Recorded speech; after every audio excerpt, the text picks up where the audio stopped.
Si Ray. Mga bakit?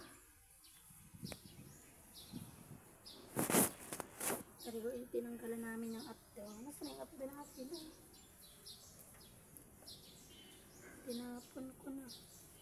Dapat tingin. Ayusin ang kapit. Ano na ito? Nag-video naman na ito. Parang ano mag-video. Yan. Nag-video. Ah, ikaw. O, video si mama. Ayusin kasi. Ayusin din mo itutok. Kung saan mo naman ang kanalagay. Bigyan mo yung baboy. Yan. Tingnan mo kasi kung nakikita dyan pinabigyan mo. Bigyan mo si mama. Yan. Galing ng cameraman ko ah. Pakinabang na ho sa aking batutoy. Dapat tingin nga.